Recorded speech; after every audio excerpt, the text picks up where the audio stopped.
Hello friend, नमस्कार, प्रणाम, आदाब, सत श्री अकाल। कैसे हैं आप लोग? आशा है कि आप लोग खुश होंगे, मस्त होंगे और अपने अपने कामों में व्यस्त होंगे। आपकी पढ़ाई अच्छी चल रही होगी। जैसा कि आप सबको पता है कि यहाँ हम सिर्फ और सिर्फ 2025 के एग्जाम में इम्पोर्टेंट क्वेश्चन जो हो सकता है मैथमेटिक्स का, जो आ सकता है एग्जाम में पूछा जा सकता है, हम सिर्फ और सिर्फ उस क्वेश्चन के बारे में डिस्कशन करने आए हैं। सिर्फ उस क्वेश्चन के बारे में डिस्कशन करेंगे जिसकी प्रोबेबिलिटी सबसे अधिक होगी कि 2025 के एग्जाम में वो आ जाए। लेकिन मैं ज़्यादातर कोशिश करूंगा कि उसके बेसिक्स को भी बताऊं, ताकि आप लोग मतलब जिससे ये क्वेश्चन इंपॉर्टेंट है लेकिन ये नहीं आया, इसी के बेसिस पर कोई दूसरा क्वेश्चन आ गया तो आप उसको अच्छे से सॉल्व कर पाए, उसका सोल्यूशन अच्छे से कर पाए। हम उसी आधार पर भी बढ़ेंगे। लेकिन इसके साथ साथ आप एजुकेशन को भी प्रमोट करें। अभी भारत के हर एक गाँव में मोबाइल पहुँच चुका है, इंटरनेट की सुविधाएँ हैं, तो आप एजुकेशन अगर देंगे, एजुकेशन को प्रमोट करेंगे तो वहाँ भी पहुँचेगा। खैर उन बातों को छोड़ते हैं, इसकी तरफ चलते हैं। ट्रिगोनोमेट्री एक्सरसाइज 9 चैप्टर 9 है, हम इसके बारे में आज डिस्कशन करेंगे। आज इसके 2 क्वेश्चन के बारे में डिस्कशन कर चुके हैं, ये चौथा क्वेश्चन है जो इम्पोर्टेंट है। आज हम इसके बारे में डिस्कशन करेंगे। यह इंग्लिश में लिखा हुआ है, लेकिन यदि आपके पास हिंदी की किताब है, आप हिंदी मीडियम से हैं, तो आप उस हिंदी मीडियम के बुक में क्वेश्चन नंबर 4 को अच्छे से निकाले और उसको पढ़े। बाकी सब कुछ तो वही होता है, सिर्फ लिखा इंग्लिश में है और ज़्यादा कुछ नहीं। चैप्टर नंबर इम्पोर्टेंट क्वेश्चन है, ट्रिगोनोमेट्री का है, ये भी उपयोग वाला। इसको बनाना शुरू करते हैं। किताब अपने पास रखे अगर हिंदी मीडियम से है, और कॉपी अपने पास रखे, उसको बनाना है मेरे साथ। कर रहा है the angle of elevation of the top of the A tower. सबसे पहले टॉप ऑफ ए टावर बोल रहा है तो एक टावर बना लेते हैं। ये लीजिए, ये भूमि है, ये एक टावर बन गया। मान लीजिए ये एक टावर है, मान लीजिए कि ये एक टावर है।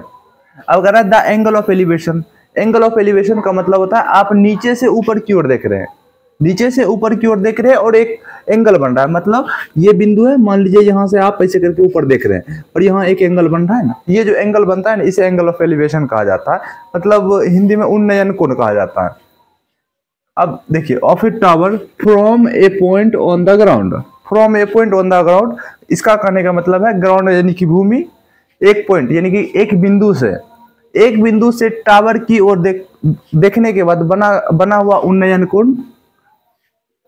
अब उन्नयन कोण ऐसा था ऑन द ग्राउंड, ये हुआ। अब which is 30 metre away from the foot of the tower, अर्थात इस टावर का जो पाद बिंदु है, इसका मतलब नीचे का जो बिंदु है, वो बिंदु जहां से हम देख रहे हैं एलिवेशन बन रहा है एंगल का, इन दोनों के बीच की दूरी है 30 मीटर। अब the foot of the tower is 30 degree, मतलब टावर के पाद बिंदु से वह बिंदु जहां से एंगल बन रहा है उनके बीच की दूरी है 30 मीटर। अब वो बिंदु जहां से हम देख रहे हैं, जहां से एंगल बन रहा है ना, वो एंगल दिया हुआ है 30 डिग्री। अर्थात अब यहां से जब हम मान लीजिए ये एक बिंदु है, यहां से हम देख रहे हैं यहाँ टावर के ऊपर, तो एंगल बन रहा है 30 डिग्री का, और ये 30 डिग्री का ये बिंदु यहाँ से 30 मीटर की दूरी पर है। तो इसको अब ऐसा करने के बाद ये एक राइट एंगल बन जाता है। राइट एंगल ट्रायंगल बन जाता है। जैसे कि राइट एंगल ट्रायंगल बना, मतलब ट्रायंगल है तो इसका नाम रख देते हैं ABC, नाम रख दिए ABC। अब यहां आगे क्वेश्चन कर रहा है find the height of the tower, मतलब टावर की ऊंचाई ज्ञात करनी है। Find the height of the tower की ऊंचाई ज्ञात करनी है। ये टावर है तो ये इसकी ऊंचाई हुई, इस ऊंचाई को ज्ञात करना है। तो चलिए ज्ञात करते हैं। अब सबसे पहले इसको सॉल्व करने के लिए यहां लिख दिए SOLU, इसका मतलब सॉल्यूशन, हल। माना कि AB टावर की ऊंचाई है,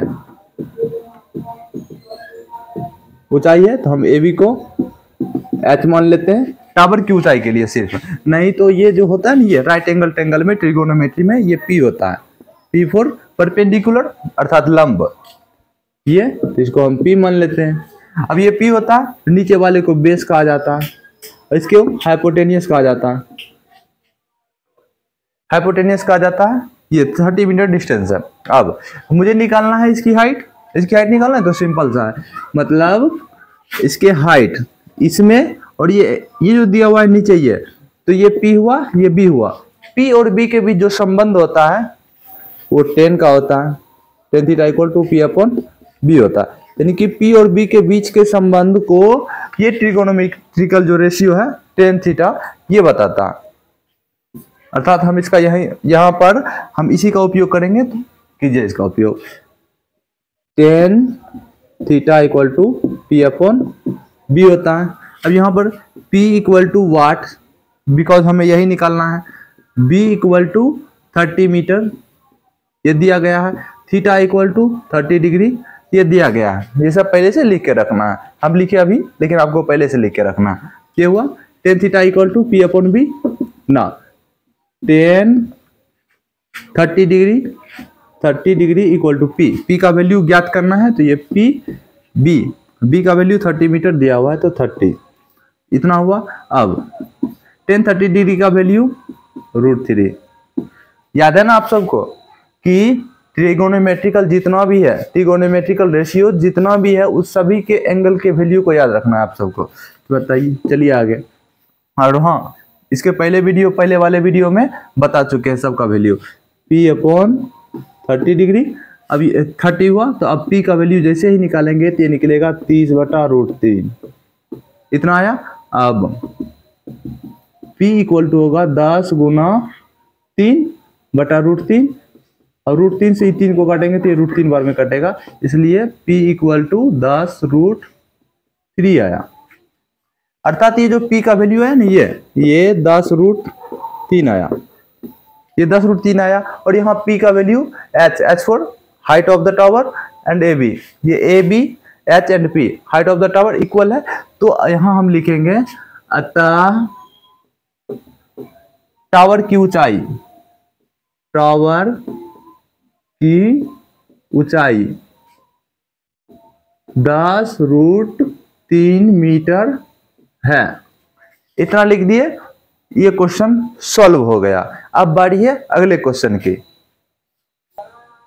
तो हमारा अगला इंपॉर्टेंट क्वेश्चन है इस चैप्टर का, क्वेश्चन नंबर 7 जो कि बहुत ही इंपॉर्टेंट क्वेश्चन है। अब इसको पढ़ते हैं। From A point on the ground, मान लीजिए ये ग्राउंड है। ग्राउंड का मतलब भूमि, सबसे पहले ये आपको याद रखना है। भूमि के एक बिंदु से, हम इस बिंदु को मान लिए, बिंदु को C मान लेते हैं, लेट सपोज D मान लेते हैं, EF में कुछ भी मान लेते हैं, या फिर बिंदु को ऐसे ही रहने देते हैं। अब आगे, the angle of elevation of the bottom and the top of a transmission tower. उसके बाद tower fixed at the top of a 20 metre high building, मतलब एक बिल्डिंग है, इसको थोड़ा सा नीचे बनाते हैं। मान लीजिए ये ग्राउंड है, यहाँ पर एक बिंदु है, fixed at a 20 metre high building, इसका मतलब 20 मीटर की ऊंची एक बिल्डिंग है। बिल्डिंग यानी कि घर, मान लीजिए ये 20 मीटर ऊंचा कोई घर है।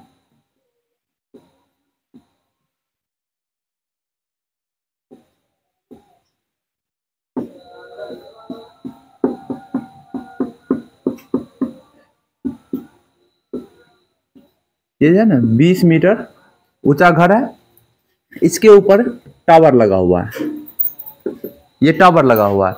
अब बोल रहा है कि इनके एंगल ऑफ एलिवेशन, अर्थात टॉप ऑफ द टावर, यानी कि इस बिंदु को यहां से मिला दे, ये और ये बॉटम ऑफ द टावर, ये यहां दोनों का एंगल ऑफ एलिवेशन दिया हुआ है 45 डिग्री एंड 60 डिग्री। ये 45 डिग्री दिया हुआ है और ये दोनों को अगर मिला दिया जाए तो ये 60 डिग्री दिया हुआ है, 60 डिग्री दिया हुआ है। अब respectively find the height of the tower, तो अब ये इसको काटा, ये हाइट ऑफ द टावर, ये टावर है, टावर, तो इसकी हाइट को निकालने के लिए बोला जा रहा है, इसके हाइट को। अब मुझे ये फाइंड करना है, एक बिंदु था, बोल रहा है एक टावर एक बिल्डिंग के ऊपर लगा हुआ है, फिक्स्ड है, टावर के ऊपर वाले top point and the bottom point, ये दोनों को दोनों से angle of elevation 45 degree and 60 degree है। तो टावर की ऊंचाई ज्ञात करें जब बिल्डिंग 20 मीटर हो। तो अब ये फाइंड करना है। क्वेश्चन सभी के समझ में आ गया होगा कि एक बिल्डिंग है, उसके ऊपर एक टावर लगा हुआ है, बिल्डिंग की ऊंचाई 20 मीटर है, टावर के top point and the bottom point, इन दोनों का angle of elevation 45 degree and 60 degree है। तो टावर की ऊंचाई ज्ञात करें, ऐसा है। चलिए अब इसको हम बनाते हैं।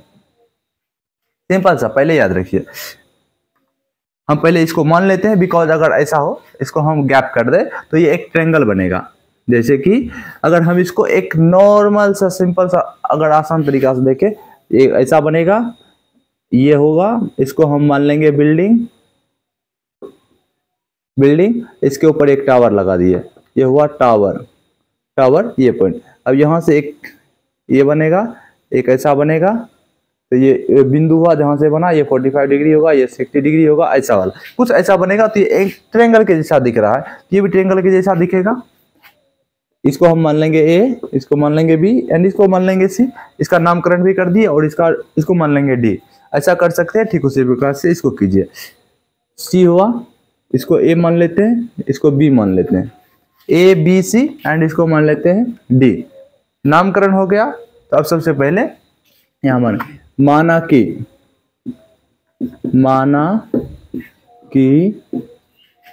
ए डी टावर तथा डी बी अर्थात बी डी बिल्डिंग है। ये मान लिए जहां बिल्डिंग की ऊंचाई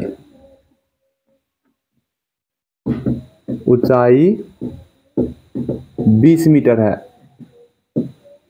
बिल्डिंग की ऊंचाई 20 मीटर दी हुई है, ये लिख दिए।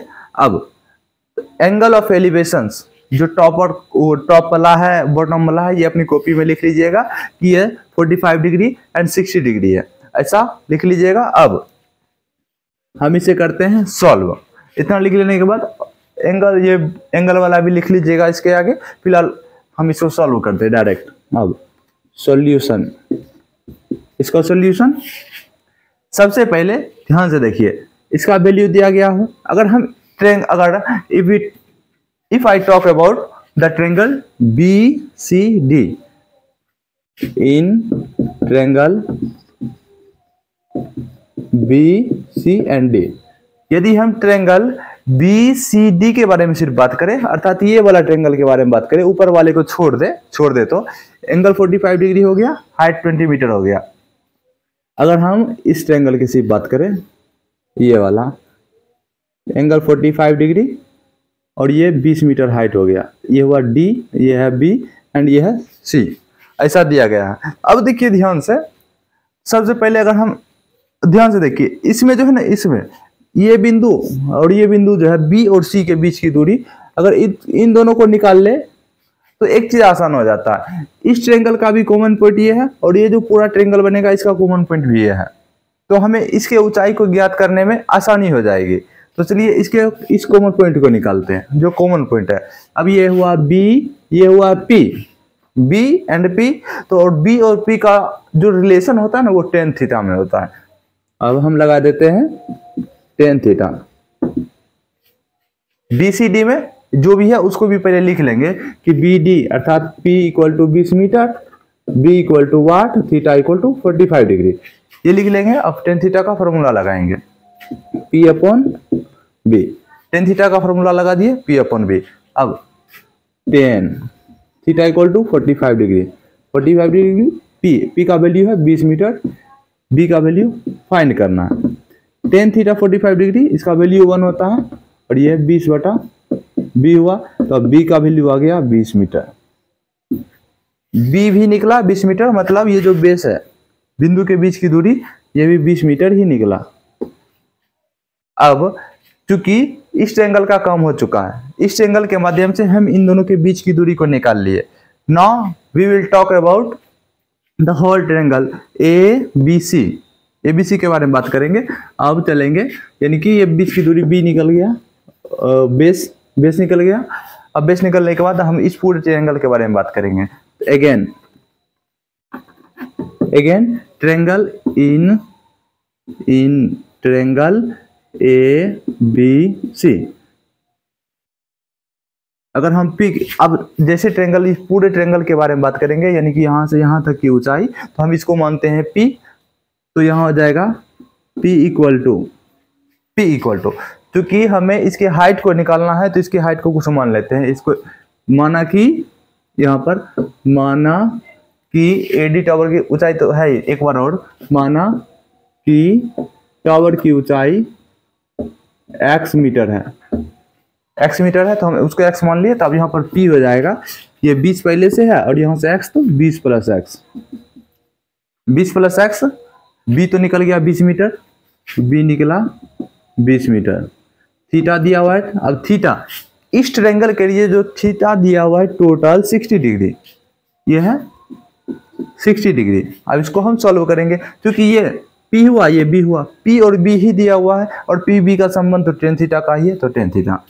अब tan theta equal to P upon B, tan theta tan 60 degree equal to P का वैल्यू 20 प्लस x बटा B का वैल्यू 20 मीटर, 20। अब इसको यहाँ लिखते हैं, tan थीटा यानी 60 डिग्री का value √3 equal to 20 plus x upon 20। अब x का 20 प्लस x बराबर 20√3, ये तो x का वैल्यू निकालेंगे 20√3 माइनस 20, तो x, इसलिए x बराबर 20 को लेंगे तो √3 माइनस 1, ये आया x का वैल्यू। और x का वैल्यू ही है टावर की ऊंचाई, x की वैल्यू ही है टावर की ऊंचाई। इस वजह से मुझे पता चला कि टावर की ऊंचाई 20 इंटू अर्थात 20 इंटू √3 माइनस 1 ये है। अब यहाँ लिख देंगे, अतः टावर की ऊंचाई 20√3 माइनस 1 है।